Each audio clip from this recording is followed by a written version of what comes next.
Good evening and welcome to another episode of Unscripted and Unchained RPG Review. I am DM Bluddworth, and as you can see by the graphics, today's video is going to be a very quick mail call. I had quite a few things actually come into mail over these last couple of days, and so I'm really excited to to dig into these and to do some videos on these in the next couple of days and probably up to about 2 weeks time. So before I move on to that, it is Memorial Day weekend here in the United States, and I just want to give my heartfelt thanks and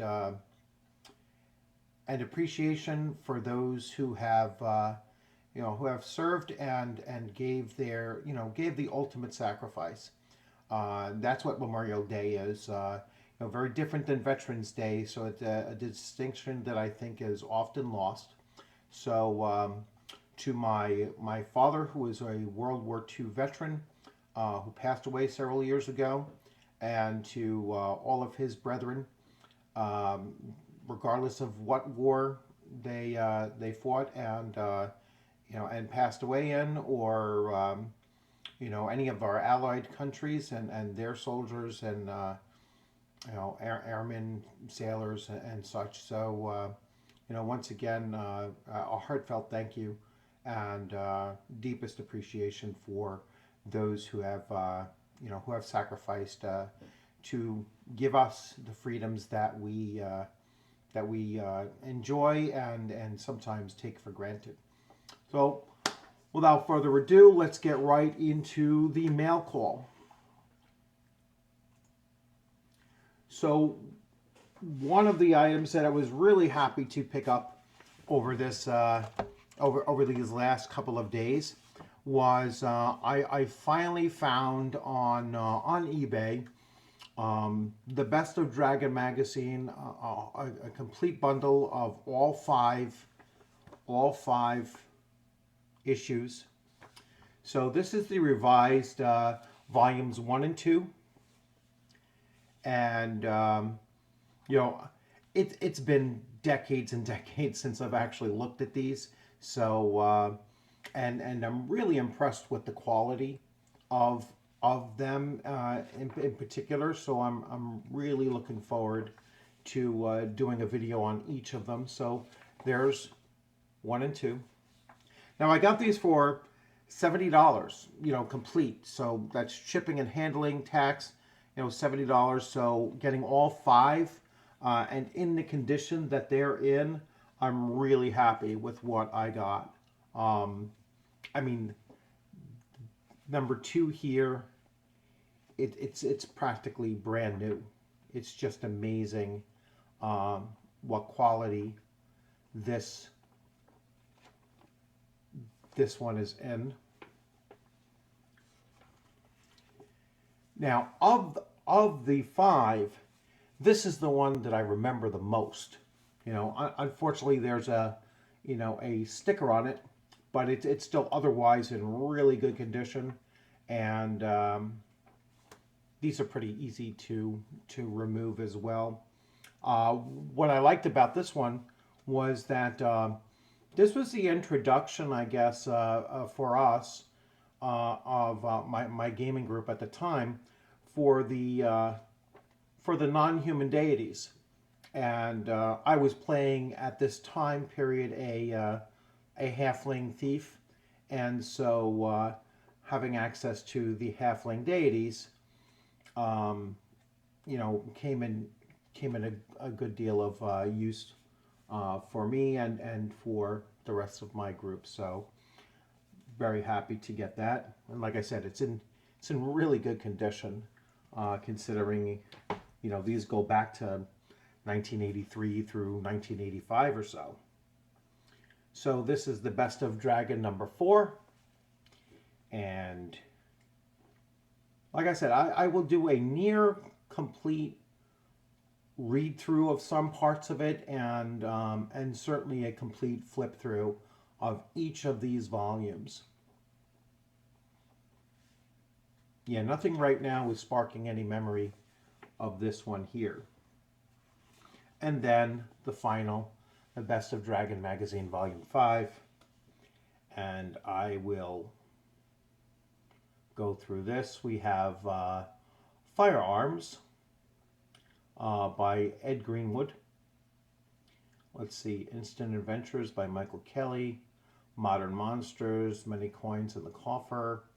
So quite a bit. What do you call a 25th Level Wizard by Brian Bloom. See if anything else really pops out. Dehumanoids by Roger E. Moore. So really looking forward to going through these. It's literally been, 35 or more years since I've actually looked at them, and now that I have the physical copies, it'll be really nice to go through them. A bit of a mishap that I had with Amazon. I had purchased a Conan the Barbarian a compilation book, and I was really pretty excited about it because it specifically said that it was illustrated. And when I received it, it was just, their definition of illustration was ridiculous to me. I mean, it was literally some half-page or little small clip arts here and there, and no more than a dozen of them throughout the nearly 900 pages that this book was. So disappointed was I, as I was flipping through it, I was like, they didn't even give credit to the artists that actually contributed those, which told me that they just used free clip art that they could find. And even there was no accreditation to the artist of the front cover of it as well. So this was literally some company that just took Robert E. Howard's stories, thrown it into a book, slapped a cover on it, and sold it for $32. So to me it was just amazing how bad this was. It was one of the very few, very rare occasions that I actually really slam an item in its review on Amazon, and within a day I was returning that. And with some of the money that I recouped from that fiasco, I picked up what I really should have. I'm really excited about. These are the 3-volume series of Barbarian Life by Roy Thomas. So what these are literary biographies of Conan the Barbarian, and from what I understand, and it is Roy Thomas's journey and kind of the behind the scenes of each of the comic books that of Conan the Barbarian that he had written. So I'm really excited about going through this 3-volume set here, and I'm going to make a claim here that I will stand by, and I will argue with anyone. To me, after Robert E. Howard, Roy Thomas is the next best author of Conan the Barbarian stories. I mean, some might say it's L. Sprague de Camp, or Lynn Carter, or Robert Jordan, which I can't even understand at all. But Roy Thomas, for me, is the true successor of Robert E. Howard's Conan the Barbarian storytelling. So I'm really, really excited about digging through these, and I will do a flip through for each of these volumes here on this channel. And then finally, my last pickup, and this again was about $70, I want to say. I don't remember exactly, but I picked up the Dungeon Master screen from eBay.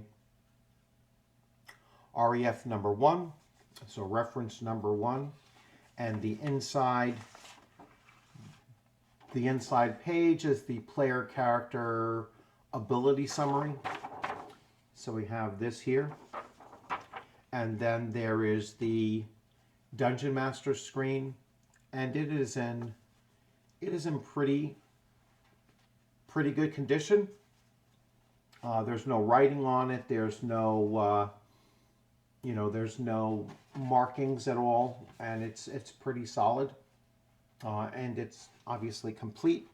So we have this here, and then we have the player's reference screen, and this here basically has their the spell tables, the attack matrix for player characters. We have an equipment weapons list,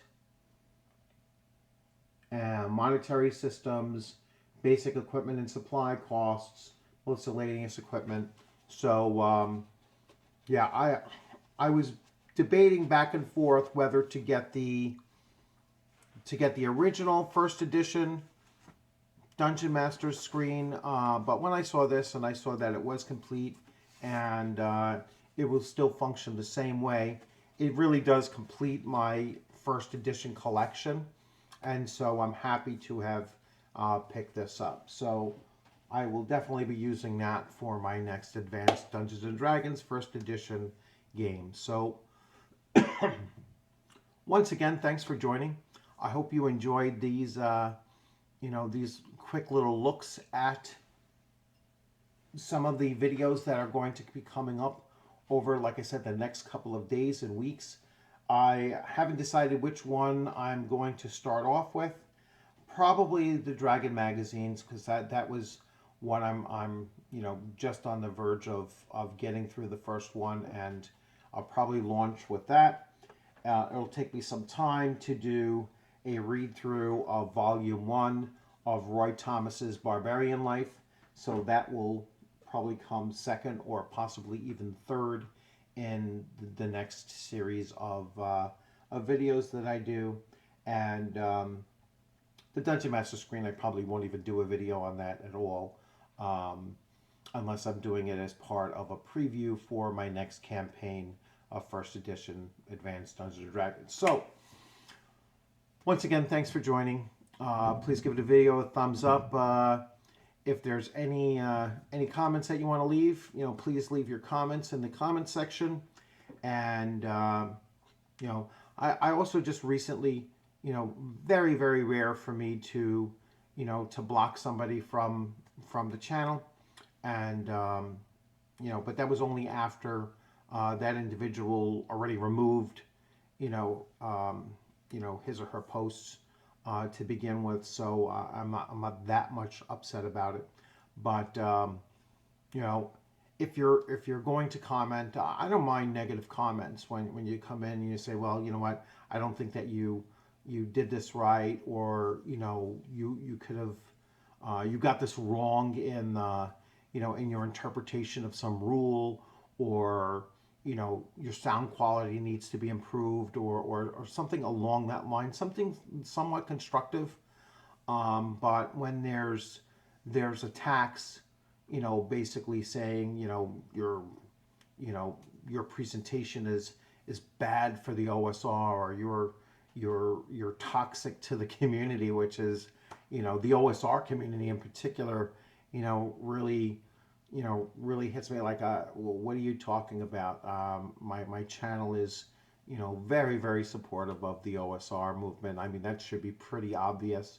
I have over 400 videos, and perhaps 2 of them are, a mainstream, 5e based videos, and even one of those is a comparison between the old basic D&D versus D&D 5th edition in the original box set that it came out. So yeah, it was just kind of a weird back and forth, and I got a little bit too into it as well. So I got kind of chased it down the rabbit hole, and I'm not going to do that again in the future as well. So so once again, thanks for joining. please feel free to leave your comments. And if you haven't subscribed, please consider subscribing. And I look forward to seeing you on a gaming screen sometime soon. I'm looking to get back into doing some DMing. I do have a one shot that I'm getting ready to run, and I have made some new contacts. Some people who want to come in and play older edition D&D, and so perhaps I'll fire up a new D&D BECME group to open that up for some new players, because I think that as what I consider to be an ambassador of the OSR, is that we should be open to bringing players, all right, whether they're new to the hobby in general or just new to old school role playing games. I think that we as dungeon masters should try to introduce more and more players to the older editions of the games, whether it be Dungeons and Dragons or any other older edition game as well. So once again, thanks for joining. Enjoy the rest of your weekend. Once again, Memorial Day. Thanks to all. It's just impossible to say the amount of gratitude that I hold, and I believe all should hold, for the sacrifices that they made. Once again, good evening, and look forward to seeing you soon. Take care.